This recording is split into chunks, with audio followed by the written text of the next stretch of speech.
ਗੁਜਰਾਂਵਾਲਾ ਦੇ ਬਦਮਾਸ਼ ਆਸੂ ਚੀਤਾ ਨੂੰ ਉੱਥੇ ਦੇ ਸਾਰੇ ਪਹਿਲਵਾਨ ਤੇ ਬਦਮਾਸ਼ ਵੀ ਆਪਣਾ ਪਿਓ ਮੰਨਦੇ ਸਨ। ਸੈਂਟਰਲ ਜੇਲ੍ਹ ਵਿੱਚ ਛੱਬੇ ਡੋਗਰ ਨਾਲ ਰਲ ਕੇ ਹੰਗਾਮਾ ਕੀਤਾ। ਮਫਰੂਰੀ ਦੌਰਾਨ ਆਪਣੇ ਯਾਰ ਕੋਲ ਗਿਆ ਜਿਹੜਾ ਯਾਰ ਮਾਰ ਨਿਕਲਿਆ। ਬਦਮਾਸ਼ਾਂ ਦੇ ਇਸ ਬਦਮਾਸ਼ ਦਾ ਅੰਜਾਮ ਕੀ ਹੋਇਆ, ਇਹ ਸਭ ਕੁਝ ਅੱਜ ਦੇ ਵਿਲਾਗ ਵਿੱਚ। अस्सलाम वालेकुम नाजरीन, बुलेखा टीवी ਦੇ ਨਾਲ ਮੈਂ ਆ ਆਜ਼ਮ ਤੌਕੀਰ। ਨਾਜ਼ਰੀਨ, ਗੁਜਰਾਂਵਾਲਾ ਜਿਵੇਂ ਕਿ ਤੁਹਾਨੂੰ ਪਤਾ ਹੈ ਕਿ ਪਹਿਲਵਾਨਾਂ ਦਾ ਸ਼ਹਿਰ ਹੈ, लेकिन हर समय गुजरांवाला दे विच बड़े वड्डे वड्डे डान भी होए, बड़े वड्डे वड्डे बदमाश भी होए जिन्हां दुनिया ते बड़ा नावा खटिया। ये गल अलग है कि वो नावा उन्हां किस अंदाज विच खटिया, बुराई विच या अच्छाई विच, लेकिन बहरहाल गुजरांवाले दा जदों नां आउंदा है उत्थे पहलवानां दा भी नां आउंदा है ते बदमाशां दा भी नां आउंदा है। ਅੱਜ ਮੈਂ ਜਿਹੜੇ ਡਾਨ ਦੀ ਕਹਾਣੀ ਤੁਹਾਡੇ ਨਾਲ ਸ਼ੇਅਰ ਕਰਨ ਲੱਗਾ ਵਾਂ, ਇਹ ਕਹਾਣੀ ਸ਼ਾਇਦ ਹੀ ਪਹਿਲੇ ਕਿਸੇ ਨੇ ਸ਼ੇਅਰ ਕੀਤੀ ਹੋਵੇ ਸੋਸ਼ਲ ਮੀਡੀਆ ਦੇ ਉੱਤੇ। ਔਰ ਇਹ ਦਾ ਕਿਰਦਾਰ ਜਿਹੜਾ ਹੈ ਵੇ, ਛੋਟੀ ਉਮਰ ਦਾ ਡਾਨ ਤੁਸੀਂ ਇਹਨੂੰ ਕਹਿ ਸਕਦੇ ਹੋ ਕਿ ਯੰਗਸਟਰ ਹੈ। ਸਕੂਲ ਟਾਈਮ ਦੇ ਵਿੱਚ ਇਹਨੇ ਬਦਮਾਸ਼ੀ ਸ਼ੁਰੂ ਕੀਤੀ ਔਰ ਬਦਮਾਸ਼ੀ ਇਹਨੇ ਕਿਵੇਂ ਦੀ ਕੀਤੀ ਕਿ ਇਸ ਬੰਦੇ ਨੇ ਆਪਣੀ ਹਯਾਤੀ ਵਿੱਚ ਇੱਕ ਵੀ ਬੰਦਾ ਨਹੀਂ ਮਾਰਿਆ। ਇਸ ਦੇ ਬਾਵਜੂਦ ਬਦਮਾਸ਼ ਵੀ ਇਹਨੂੰ ਆਪਣਾ ਪਿਓ ਮੰਨਦੇ ਸਨ। ਇਹ ਕੌਣ ਸੀ, ਕੀ ਸੀ ਔਰ ਇਹਨੇ ਕੀ ਕੀ ਕੀਤਾ ਔਰ ਇਹਦਾ ਅੰਜਾਮ ਕੀ ਹੋਇਆ, ਇਹ ਤੁਹਾਡੇ ਨਾਲ ਮੈਂ ਸ਼ੇਅਰ ਕਰਨ ਲੱਗਾ ਵਾਂ। ਨਾਜ਼ਰੀਨ, ਗੁਜਰਾਂਵਾਲਾ ਕਾਲਜ ਰੋਡ ਘੰਟਾ ਘਰ ਦਾ ਇਲਾਕਾ ਜਿਹੜਾ ਹੈਗਾ, ਉਹ ਉੱਥੇ ਬਹੁਤ ਸਾਰੇ ਬਦਮਾਸ਼ ਹੋਏ ਨੇ। ਲੇਕਿਨ ਜਿਹੜੇ ਅੱਜ ਮੈਂ ਨੌਜਵਾਨ ਦੀ ਬਦਮਾਸ਼ ਦੀ ਡਾਨ ਦੀ ਕਹਾਣੀ ਤੁਹਾਡੇ ਨਾਲ ਸ਼ੇਅਰ ਕਰਨ ਲੱਗਾ ਵਾਂ, ਉਹਦੇ ਪਿਓ ਦਾ ਨਾਂ ਸੀ ਮਾਸਟਰ ਨਵਾਜ਼ ਸ਼ਮੀਮ। ਇਹ ਸਕੂਲ ਟੀਚਰ ਸਨ ਔਰ ਇੰਤਹਾਈ ਸ਼ਰੀਫ ਜਿਹੀ ਇਹ ਸਾਰੀ ਫੈਮਿਲੀ ਸੀ। ਇਹਦੇ 3 ਪੁੱਤਰ ਸਨ, ਜਿਨ੍ਹਾਂ 'ਚੋਂ ਵੱਡੇ ਦਾ ਨਾਂ ਸੀ ਤਾਰਕ ਨਵਾਜ਼ ਔਰ ਉਸ ਤੋਂ ਛੋਟੇ ਦਾ ਨਾਂ ਸੀ ਆਸਿਫ ਨਵਾਜ਼। ਤੇ ਸਾਰਿਆਂ ਤੋਂ ਨਿੱਕਾ ਪੁੱਤਰ ਜਿਹੜਾ ਹੈਗਾ ਉਹਦੇ ਨਾਂ ਦਾ ਪਤਾ ਤੇ ਨਹੀਂ ਚੱਲ ਸਕਿਆ ਔਰ ਇਹ ਵੀ ਪਤਾ ਲੱਗਿਆ ਕਿ ਉਹਦਾ ਦਿਮਾਗੀ ਤਵਾਜ਼ਨ ਠੀਕ ਨਹੀਂ ਸੀ ਔਰ ਨਿੱਕੇ ਹੁੰਦੇ ਹੀ ਉਹ ਟ੍ਰੇਨ ਥੱਲੇ ਆ ਕੇ ਅੱਲਾ ਨੂੰ ਪਿਆਰਾ ਹੋ ਗਿਆ ਸੀ।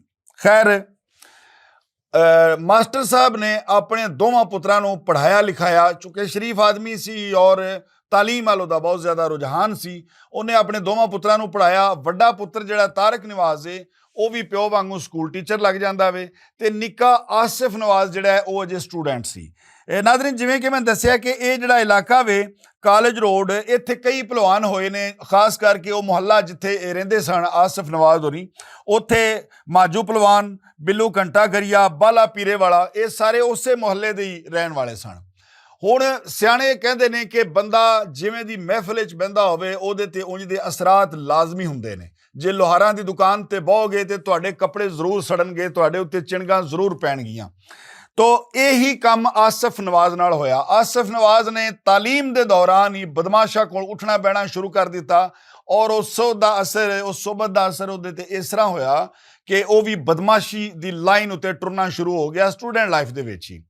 ਉਹਨੇ ਸ਼ੁਰੂ ਦੇ ਵਿੱਚ ਕੀ ਕੀਤਾ ਕਿ ਵਾਰਦਾਤਾਂ ਕਰਨੀਆਂ ਸ਼ੁਰੂ ਕਰ ਦਿੱਤੀਆਂ ਔਰ ਇਸ ਚੀਜ਼ ਦਾ ਘਰ ਵਾਲਿਆਂ ਨੂੰ ਬਿਲਕੁਲ ਵੀ ਨਾ ਉਹਦੇ ਭਰਾ ਨੂੰ ਇਲਮ ਹੈ, ਨਾ ਉਹਦੇ ਪਿਓ ਨੂੰ ਇਲਮ ਹੈ ਕਿ ਇਹ ਕਿਹਦੇ ਕੋਲ ਉੱਠਦਾ ਬਹਿੰਦਾ ਹੈ ਔਰ ਕਰ ਕੀ ਰਿਹਾ। ਇਸੇ ਲਈ ਕਹਿੰਦੇ ਨਾ ਕਿ ਆਪਣੇ ਬੱਚਿਆਂ ਦਾ ਹਮੇਸ਼ਾ ਧਿਆਨ ਰੱਖੋ ਕਿ ਤੁਹਾਡੇ ਬੱਚੇ ਕਿਸ ਤਰ੍ਹਾਂ ਦੀ ਮਜਲਿਸ ਵਿੱਚ ਬਹਿੰਦੇ ਨੇ, ਕਿਸ ਤਰ੍ਹਾਂ ਦੀ ਉਹਨਾਂ ਦੀ ਗੈਦਰਿੰਗ ਹੈ, ਕਿਸ ਤਰ੍ਹਾਂ ਦੇ ਉਹਨਾਂ ਦੇ ਦੋਸਤ ਨੇ, ਤਵੱਜੋ ਦੇਣੀ ਚਾਹੀਦੀ ਹੈ। ਖੈਰ, ਆਸਿਫ ਨਵਾਜ਼ ਬਦਮਾਸ਼ਾਂ ਕੋਲ ਜਦੋਂ ਉੱਠਣਾ ਬੈਠਣਾ ਸ਼ੁਰੂ ਹੋ ਗਿਆ, ਉਹਦਾ ਦਿਮਾਗ ਖਰਾਬ ਹੋਣਾ ਸ਼ੁਰੂ ਹੋ ਗਿਆ।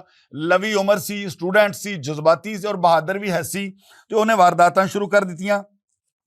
ਅੱਛਾ, ਇਹਨਾਂ ਵਾਰਦਾਤਾਂ ਦਾ ਹੁਣ ਜਿਵੇਂ ਕਿ ਮੈਂ ਦੱਸਿਆ ਕਿ ਘਰਦਿਆਂ ਨੂੰ ਕੋਈ ਪਤਾ ਨਹੀਂ। ਇੱਕ ਤੇ ਬਹੁਤ ਜ਼ਿਆਦਾ ਸ਼ਰੀਫ ਫੈਮਿਲੀ ਸੀ, ਅਗਰ ਉਹਨਾਂ ਨੂੰ ਪਤਾ ਚੱਲ ਜਾਂਦਾ ਕਿ ਇਹ ਕੋਈ ਲੁੱਟਮਾਰ ਕਰਨ ਲੱਗ ਪਿਆ ਤੇ ਯਕੀਨਨ ਉਹ ਇਹਨੂੰ ਰੋਕਦੇ। ਲੇਕਿਨ ਚੂੰਕਿ ਇਹਦੇ ਬਾਰੇ ਦੱਸਿਆ ਜਾਂਦਾ ਹੈ ਕਿ ਇਹ ਜਿਹੜਾ ਲੁੱਟਮਾਰ ਦਾ ਮਾਲ ਹੈ ਉਹ ਘਰ ਨਹੀਂ ਸੀ ਲਿਆਉਂਦਾ, ਕਿ ਮਾੜੇ ਮਾਤੜਿਆਂ 'ਚ ਤਕਸੀਮ ਕਰ ਦਿੰਦਾ ਸੀ, ਵੱਢ ਦਿੰਦਾ ਸੀ। ਇਸ ਵਾਸਤੇ ਇਹਨੂੰ ਉਸ ਏਰੀਏ ਦਾ ਰਾਬਨ ਹੱਡ ਵੀ ਕਿਹਾ ਜਾਂਦਾ ਵੇ।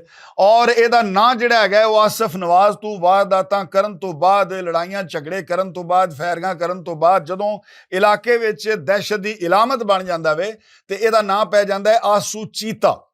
ਆਸੂ ਚੀਤਾ ਜਿਹੜਾ ਹੈਗਾ ਉਹ ਜਦੋਂ ਡਾਨ ਬਣਿਆ ਔਰ ਇੰਜ ਦਾ ਡਾਨ ਬਣਿਆ ਕਿ ਇਲਾਕੇ ਦੇ ਬਦਮਾਸ਼ ਜਿਹੜੇ ਨੇ ਉਹ ਵੀ ਇਹਨੂੰ ਆਪਣਾ ਆਗੂ, ਆਪਣਾ ਪਿਓ ਮੰਨਣ ਲੱਗ ਪਏ। ਇਸ ਵਾਸਤੇ ਕਿ ਇਹ ਬੰਦਾ ਮਾੜੇ ਮਾਤਰਾਂ ਦੀ ਬਜਾਏ, ਆਮ ਸ਼ਹਿਰੀਆਂ ਨੂੰ ਲੁੱਟਣ ਦੀ ਬਜਾਏ ਬਦਮਾਸ਼ਾਂ ਨੂੰ ਲੁੱਟਦਾ ਸੀ। ਜਿੱਥੇ ਕਿਧਰੇ ਜੂਆਖਾਨਾ ਹੁੰਦਾ ਸੀ ਇਹ ਉੱਥੇ ਪਹੁੰਚ ਜਾਂਦਾ ਔਰ ਜੂਏ ਵਾਲਿਆਂ ਕੋਲੋਂ ਸਾਰਾ ਮਾਲ ਲੁੱਟ ਕੇ ਤੇ ਇਲਾਕੇ ਦੇ ਗਰੀਬਾਂ 'ਚ ਤਕਸੀਮ ਕਰ ਦਿੰਦਾ ਸੀ। ਹੁਣ ਕੋਈ ਵੀ ਦੁਨੀਆ ਦਾ ਬਦਮਾਸ਼ ਹੋਵੇ, ਚੌਧਰੀ ਹੋਵੇ, ਉਹ ਇਹ ਨਹੀਂ ਚਾਹੁੰਦਾ ਕਿ ਉਹਦੇ ਨਾਲ ਦੇ, ਉਹਦੇ ਮੁਹੱਲੇ ਦਾ, ਉਹਦੇ ਥੱਲੇ ਬਹਿਣ ਵਾਲਾ, ਉਹਦੇ ਪਾਬੰਦੀ ਬਹਿਣ ਵਾਲਾ ਬੰਦਾ ਜਿਹੜਾ ਹੈ ਉਹ ਵੀ ਬਦਮਾਸ਼ ਬਣ ਜਾਏ ਜਾਂ ਕੱਲ ਨੂੰ ਉਹਦੀ ਬਰਾਬਰੀ ਕਰਨ ਲੱਗ ਪਵੇ। ਇਸ ਵਾਸਤੇ ਉਸ ਬਦਮਾਸ਼ਾਂ ਨੂੰ ਖਟਕਣ ਲੱਗ ਪਿਆ ਕਿ ਅਜੇ ਤੇ ਇਹ ਬੱਚਾ ਵੇ, ਇਹ ਜਿਵੇਂ ਜਿਵੇਂ ਅੱਗੇ ਵੱਧਦਾ ਗਿਆ ਤੇ ਸਾਡੀ ਖੈਰ ਨਹੀਂ, ਲਿਆਜ਼ਾ ਇਹਨੂੰ ਕਿਸੇ ਬੰਨੇ ਲਾਓ। ਇਹਦੇ ਤੇ ਇੱਕ ਪਰਚਾ ਹੋ ਜਾਂਦਾ ਹੈ ਜਿਹੜਾ ਕਿ ਝੂਠਾ ਪਰਚਾ ਸੀ, ਵਾਰਦਾਤਾਂ ਦਾ ਨਹੀਂ ਸੀ, ਝੂਠਾ ਇੱਕ ਪਰਚਾ ਦੇ ਦਿੱਤਾ ਜਾਂਦਾ ਹੈ। ਔਰ ਨਾ ਸਿਰਫ ਆਸੂ ਦੇ ਦਿੱਤਾ ਜਾਂਦਾ ਹੈ ਬਲਕਿ ਇਹਦਾ ਜਿਹੜਾ ਸਕੂਲ ਟੀਚਰ ਸ਼ਰੀਫ ਆਦਮੀ ਭਰਾ ਸੀ ਤਾਰਿਕ ਨਵਾਜ਼, ਉਹਦੇ ਤੇ ਵੀ ਉਹ ਪਰਚਾ ਹੋ ਜਾਂਦਾ ਹੈ। ਇਸ ਪਰਚੇ ਦੇ ਵਿੱਚ ਇਹਨਾਂ ਨੂੰ ਸਜ਼ਾ ਹੋ ਜਾਂਦੀ ਹੈ ਔਰ ਸਜ਼ਾ ਕੱਟਣ ਤੋਂ ਬਾਅਦ ਇਹ ਜਦੋਂ ਬਾਹਰ ਆਉਂਦੇ ਨੇ ਉਦੋਂ ਹੁਣ ਜਿਹੜਾ ਤਾਰਿਕ ਹੈ, ਤਾਰਿਕ, ਅੱਛਾ ਮਜ਼ੇ ਦੀ ਗੱਲ ਹੈ ਕਿ ਉਹ ਤਾਰਿਕ ਵੀ ਜਦੋਂ ਜੇਲੋਂ ਬਾਹਰ ਆਉਂਦਾ ਉਹਦਾ ਨਾਮ ਵੀ ਤਬਦੀਲ ਹੋ ਜਾਂਦਾ, ਉਹਦਾ ਨਾਮ ਪੈ ਜਾਂਦਾ ਤਾਰਿਕ ਬਗਿਆੜ। ਆਸੂ ਚੀਤਾ ਔਰ ਤਾਰਿਕ ਬਗਿਆੜ ਨਾਂ ਪਿਓ ਦਾ ਜਿਹੜਾ ਨਿਵਾਜ਼ ਨਾਲ ਲੱਗ ਰਿਹਾ ਸੀ ਉਹ ਖਤਮ ਹੋ ਜਾਂਦਾ ਹੈ ਤੇ ਉੱਥੇ ਬਗਿਆੜ ਤੇ ਚੀਤਾ ਜਿਹੜੇ ਨੇ ਉਹ ਇਹਨਾਂ ਦੋਵਾਂ ਦੇ ਨਾਲ ਲੱਗ ਜਾਂਦੇ ਨੇ। ਇਹ ਦੋਵੇਂ ਭਰਾ ਜਦੋਂ ਜੇਲੋਂ ਬਾਹਰ ਆਉਂਦੇ ਨੇ ਤੇ ਜਿਸ ਬੰਦੇ ਨੇ ਇਹਨਾਂ ਤੇ ਪਰਚਾ ਕਰਵਾਇਆ ਸੀ, ਜਿਸ ਮੁਖਾਲਫ ਨੇ, ਇਹ ਆ ਕੇ ਉਹਦੇ ਡੇਰੇ ਤੇ ਪਹੁੰਚਦੇ ਨੇ ਕਲਾਸ਼ਨਾਂ ਲੈ ਕੇ ਔਰ ਉੱਥੇ ਜਾ ਕੇ ਅੰਧਾਧੁੰਦ ਫਾਇਰਿੰਗ ਸ਼ੁਰੂ ਕਰ ਦਿੰਦੇ ਨੇ। ਲੇਕਿਨ ਇਹਨਾਂ ਦਾ ਮੁਖਾਲਫ ਜਿਹੜਾ ਹੈ ਉਹ ਉੱਥੋਂ ਮੁਕਾਬਲਾ ਕਰਨ ਦੀ ਬਜਾਏ ਨੱਸਣ 'ਚ ਕਾਮਯਾਬ ਹੋ ਜਾਂਦਾ ਹੈ ਔਰ ਪੁਲਿਸ ਨੂੰ ਇਤਲਾਹ ਕਰ ਦਿੱਤੀ ਜਾਂਦੀ ਹੈ। ਪੁਲਿਸ ਉਸ ਮੌਕੇ ਤੇ ਪਹੁੰਚਦੀ ਹੈ, ਤਾਰਿਕ ਬਗਿਆੜ ਜਿਹੜਾ ਹੈਗਾ ਉਹ ਨੱਸਣ 'ਚ ਕਾਮਯਾਬ ਹੋ ਜਾਂਦਾ ਹੈ ਤੇ ਆਸੂ ਚੀਤਾ ਜਿਹੜਾ ਹੈ ਇਹ ਗ੍ਰਿਫਤਾਰ ਹੋ ਜਾਂਦਾ ਹੈ। ਜਦੋਂ ਆਸੂ ਚੀਤਾ ਗ੍ਰਿਫਤਾਰ ਹੋ ਜਾਂਦਾ ਹੈ, ਇਹਨੂੰ ਸੈਂਟਰਲ ਜੇਲ੍ਹ ਗੁਜਰਾਂਵਾਲਾ ਭੇਜ ਦਿੱਤਾ ਜਾਂਦਾ ਹੈ। ਉਸ ਦੌਰਾਨ ਸੈਂਟਰਲ ਜੇਲ੍ਹ ਦੇ ਵਿੱਚ ਬੜੇ ਤਗੜੇ ਬਦਮਾਸ਼ ਜਿਹੜੇ ਨੇ ਉਹ ਆਲਰੇਡੀ ਬੰਦ ਸਨ, ਜਿਨ੍ਹਾਂ ਵਿੱਚ ਇੱਕ ਨਾਂ ਛੱਬਾ ਡੋਗਰ ਬੜਾ ਮਸ਼ਹੂਰ ਸ਼ੇਖੂਪੁਰੇ ਦਾ ਹੋਇਆ ਹੈ, ਸਫਦਰਾਬਾਦ, ਜਿਹਦੇ ਨਾਂ ਦੇ ਉੱਤੇ ਜਿਹੜਾ ਹੈਗਾ ਉਹ ਸ਼ਹਿਰ ਦਾ ਨਾਮ ਹੀ ਹੈ ਇਸ ਟਾਈਮ ਸਫਦਰਾਬਾਦ, ਔਰ ਪਹਿਲੇ ਨਾਂ ਹੁੰਦਾ ਇਹ ਨਹੀਂ ਸੀ, ਇਹ ਚੌਂਕੇ ਦਾ ਨਾਂ ਸਫਦਰ ਸੀ, ਸਫਦਰ ਡੋਗਰ ਇਹਦਾ ਨਾਂ ਸੀ ਤੇ ਛੱਬਾ ਇਹਨੂੰ ਕਹਿੰਦੇ ਸਨ। ਤੋ ਉਹ ਸ਼ਹਿਰ ਜਿਹੜਾ ਹੈਗਾ ਇਹਦੇ ਨਾਂ ਉੱਤੇ ਹੀ ਹੈ। ਇਹ ਛੱਬਾ ਡੋਗਰ ਵੀ ਉੱਥੇ ਬੰਦ ਸੀ। ਹੋਰ ਕਈ ਤਗੜੇ ਜਿਹੜੇ ਬਦਮਾਸ਼ ਨੇ, ਬਾਲਾ ਪੀਰੇ ਦਾ, ਮੋਦੀ ਵਿਰਕ, ਇਸ ਤਰ੍ਹਾਂ ਦੇ ਲੋਕ ਉਦੋਂ ਜੇਲ੍ਹ ਦੇ ਵਿੱਚ ਬੰਦ ਸਨ ਔਰ ਇਹ 1992 ਦੀ ਕਰੀਬ ਦੀ ਗੱਲ ਹੈ। ਤੋ ਖੈਰ ਇਹ ਜਦੋਂ ਬੰਦ ਹੋ ਜਾਂਦਾ ਹੈ ਜੇਲ੍ਹ ਦੇ ਵਿੱਚ ਤੇ ਇਹਦੀ ਦੋਸਤੀ ਹੋ ਜਾਂਦੀ ਹੈ ਛੱਬਾ ਡੋਗਰ ਨਾਲ ਔਰ ਇਹਨਾਂ ਦੀ ਦੋਸਤੀ ਹੁਣ ਜੇਲ੍ਹ ਵਿੱਚ ਮਸ਼ਹੂਰ ਹੋ ਜਾਂਦੀ ਹੈ। ਛੱਬਾ ਡੋਗਰ ਚੂੰਕਿ ਆਲਰੇਡੀ ਇੱਕ ਬੜਾ ਵੱਡਾ ਨਾਂ ਸੀ ਬਦਮਾਸ਼ੀ ਦੀ ਦੁਨੀਆ ਦੇ ਵਿੱਚ ਔਰ ਆਸੂ ਚੀਤੇ ਦੀਆਂ ਜਿਹੜੀਆਂ ਖਬਰਾਂ ਨੇ ਉਹ ਵੀ ਜੇਲ੍ਹ ਵਿੱਚ ਪਹੁੰਚ ਚੁੱਕੀਆਂ ਸਨ ਕਿ ਕਿੰਨਾ ਬਹਾਦਰ ਹੈ, ਕਿੰਨਾ ਨਡਾਰੇ ਔਰ ਇਹਨੇ ਬਦਮਾਸ਼ਾਂ ਨੂੰ ਨੱਥ ਪਾਈ ਹੋਈ ਹੈ। ਅੱਛਾ ਖੈਰ ਜਨਾਬ, ਇਹਨਾਂ ਦੀ ਦੋਸਤੀ ਹੋ ਜਾਂਦੀ ਹੈ। ਇੱਕ ਦਿਨ ਹੁੰਦਾ ਕੀ ਹੈ ਕਿ ਸਫਦਰ ਉਰਫ ਛੱਬਾ ਡੋਗਰ, ਉਹਦੀ ਕਿਧਰੇ ਤਾਰੀਖ ਸੀ, ਸੈਸ਼ਨ ਕੋਰਟ ਉਹਨੇ ਜਾਣਾ ਸੀ, ਉਹ ਸੈਸ਼ਨ ਕੋਰਟ ਜਾਂਦਾ ਹੈ ਤੇ ਪਿੱਛੋਂ ਇਹਦੇ ਵਿੱਚ ਜੇਲ੍ਹ ਵਿੱਚ ਵੀ ਮੁਖਾਲਫਤਾਂ ਬਣ ਜਾਂਦੀਆਂ ਨੇ। ਬਦਮਾਸ਼ ਨੂੰ ਚੰਗਿਆ ਨਹੀਂ ਸਮਝਦਾ, ਹਰ ਬੰਦਾ ਚਾਹੁੰਦਾ ਹੈ, ਹਰ ਬਦਮਾਸ਼ ਚਾਹੁੰਦਾ ਕਿ ਮੈਂ ਦੂਜੇ ਨੂੰ ਜ਼ੇਰ ਕਰਕੇ ਰਵਾਂ, ਇਹ ਸਾਰੇ ਮੇਰੇ ਤਾਬੇਦਾਰ ਹੋ ਕੇ ਖਲੋਤੇ ਹੋਣ।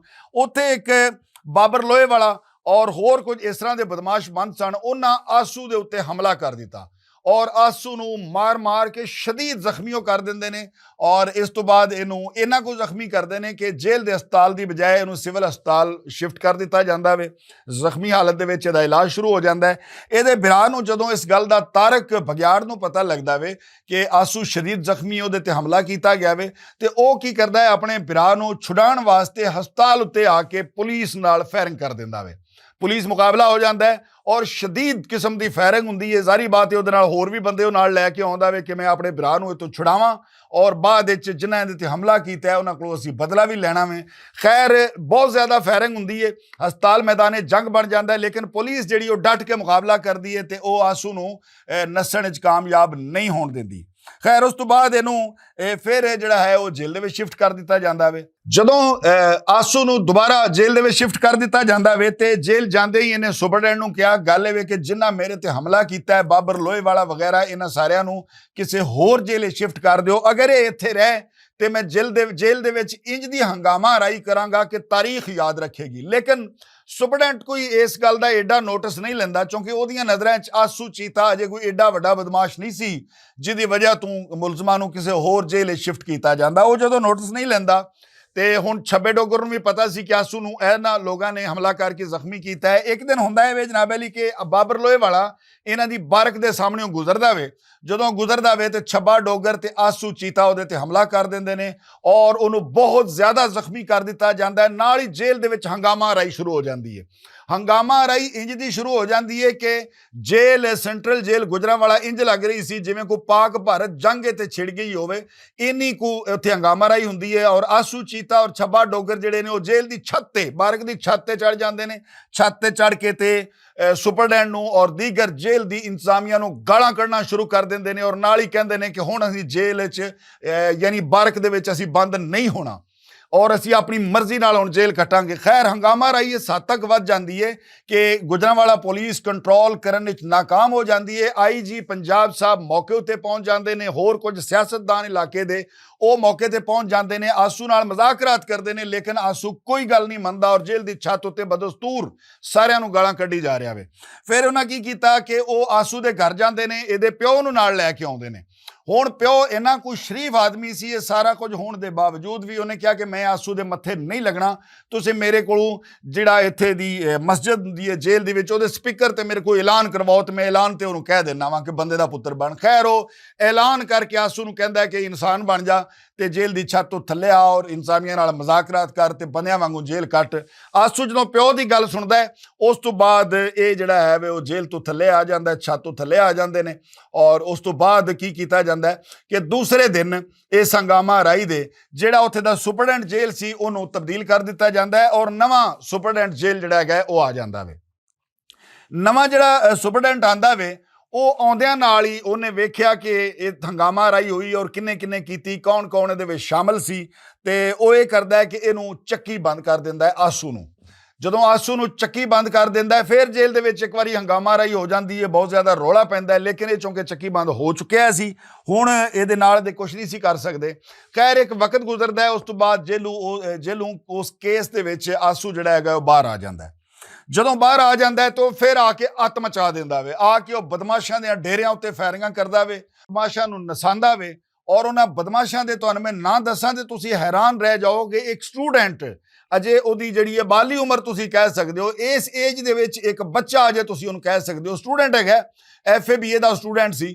ਇਸ ਉਮਰ ਦੇ ਵਿੱਚ ਉਹਦੀ ਦਹਿਸ਼ਤ ਇੰਨੀ ਹੋ ਚੁੱਕੀ ਹੋਈ ਸੀ ਗੁਜਰਾਂਵਾਲਾ ਦੇ ਵਿੱਚ ਕਿ ਗੁਜਰਾਂਵਾਲੇ ਦੇ ਬਦਮਾਸ਼ ਆਪਣੇ ਡੇਰੇ ਛੱਡ ਕੇ ਨੱਸ ਜਾਂਦੇ ਸਨ ਜਦੋਂ ਉਹਨਾਂ ਨੂੰ ਪਤਾ ਲੱਗਦਾ ਸੀ ਕਿ ਆਸੂ ਚੀਤਾ ਆ ਰਿਹਾ ਵੇ।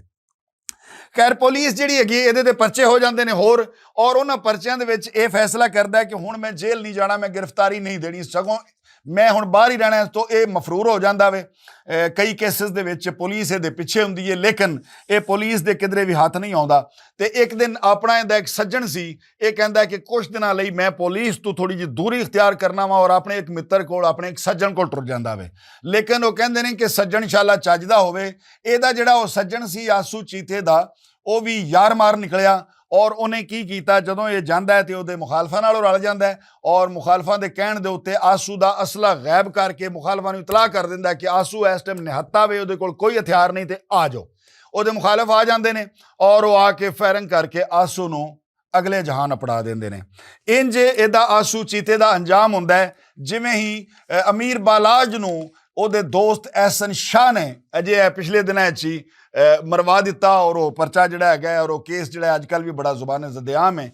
ਇੰਜ ਹੀ ਆਸੂ ਚੀਤੇ ਦਾ ਵੀ ਅੰਜਾਮ ਹੋਇਆ।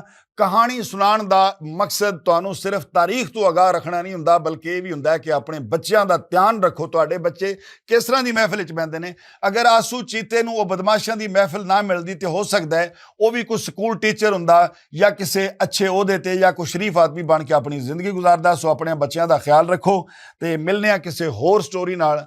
ਤੁਹਾਡਾ ਸਾਰਿਆਂ ਦਾ ਰੱਬ ਰਾਖਾ।